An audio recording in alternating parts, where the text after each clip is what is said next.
Hello friends, welcome to Sanchita Datta YouTube channel. চলুন বন্ধুরা, আজকেরে আমরা সকলে মিলে প্র্যাকটিস করব ভস্ত্রিকা প্রাণায়াম। সো এটা খুব ইজি একটা প্রাণায়াম, কিন্তু ভেরি এফেক্টিভ। আর এটার মাধ্যমে নাম্বার ওয়ান, এটা প্রচুর বেনিফিটস। যে বেনিফিটসগুলো হলো, নাম্বার ওয়ান হচ্ছে এটা আমাদের শরীরে অক্সিজেনের সরবরাহ করতে সাহায্য করে। নাম্বার টু, যাদের ঠান্ডা লেগে নাক আটকানোর সমস্যা আছে, তারা যদি রেগুলারলি এই প্রাণায়ামটা করে, তারা কিন্তু এই সমস্যা থেকে মুক্তি পেতে পারে।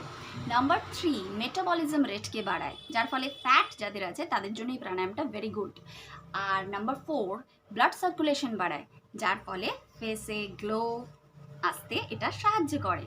নাম্বার ফাইভ হচ্ছে যাদের ল্যাথার্জিক ব্যাপার, মানে এনার্জি নেই কাজে বা কিছু এরকম টাইপের সমস্যা আছে, তাদের জন্য কিন্তু এই প্রাণায়ামটা খুব ভালো, কারণ এটা খুব ইনস্ট্যান্ট এনার্জি দেয়। সো অনেকগুলো, লিভারের জন্য এটা খুব ভালো। বাট হ্যাঁ, যাদের হাই ব্লাড প্রেশার বা যাদের হার্টের কন্ডিশন খুব ভালো নেই, তারা কিন্তু এই প্রাণায়ামটা না করাই ভালো। সো এটার তিনটে গতি আছে, একটা সামান্য গতি, একটা মধ্য গতি, আর একটা হচ্ছে তীব্র গতি। সো তিনটে গতি তিনভাবে প্র্যাকটিস করা যায়, জাস্ট স্পিডের ওপরে ডিপেন্ড করে এটাকে।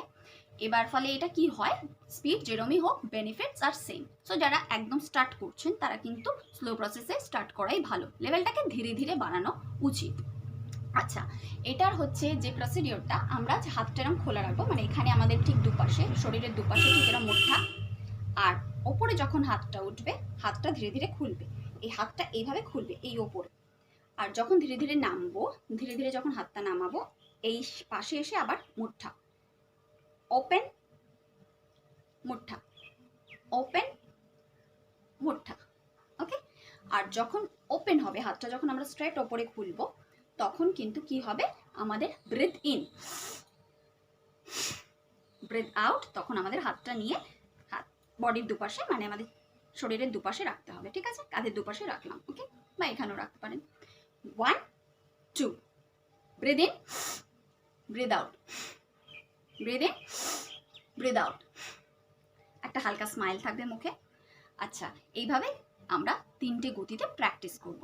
ওকে, অনেক সময় হতে পারে এইটা ফার্স্ট যারা স্টার্ট করছেন, যারা একদম স্টার্ট করছেন যারা, তাদের জন্য কিন্তু এইরকম জায়গায় পেইন হতে পারে, অনেক সময় হতেই পারে, বা এইরকম জায়গায় পেইন হতে পারে। অ্যাভয়েড করবেন, কোনো অসুবিধা নেই, পেইনটাকে অ্যাভয়েড করবেন, কারণ পেইন হতেই পারে, ফার্স্ট দিন স্টার্ট করলে তো পেইন হবেই। ধীরে ধীরে কিন্তু প্র্যাকটিসের মাধ্যমে এটা আয়ত্তে চলে আসে। So let's start. ফার্স্ট আমরা করব, ও হ্যাঁ, বসাটা হচ্ছে যাদের হাঁটুতে খুব ব্যথা, তারা বজ্রাসনে বসবে না, যেটা বাবু হয়ে বসা বলে সেরকম বাবু হয়ে বসতে পারে। আর যাদের হাঁটুতে ব্যথা নেই, তারা বজ্রাসনে বসবে। ওকে, ফার্স্ট হবে slow process. Breathe in, breathe out, breathe in, breathe out, breathe in, breathe out, breathe in, breathe out.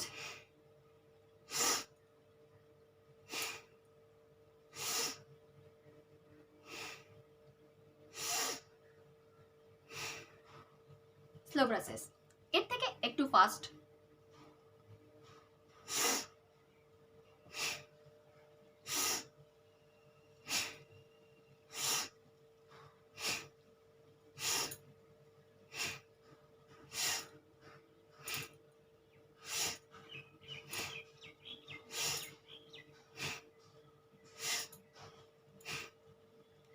এর থেকে একদম ফাস্ট, যেটা তীব্র গতি।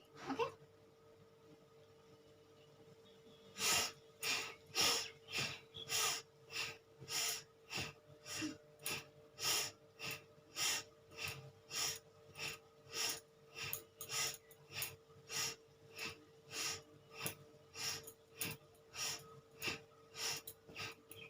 ওকে। সো তিনটে স্পিডে, একটা স্লো রিদমে, একটা আরেকটু ফাস্ট রিদমে, একদম ফাস্টেস্ট তারপরে রিদমে। ঠিক আছে, যে যেভাবে পারবে, যে লেভেলে পারবে সেই লেভেলে করবে।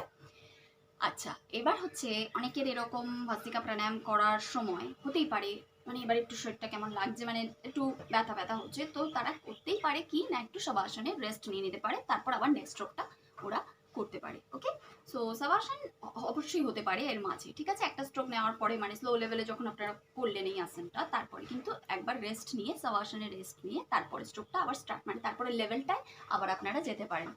সো স্টার্ট করুন every day, keep exercising, stay healthy, আর কি বলবো, স্টে অ্যাট হোম, সাবধানে থাকবেন।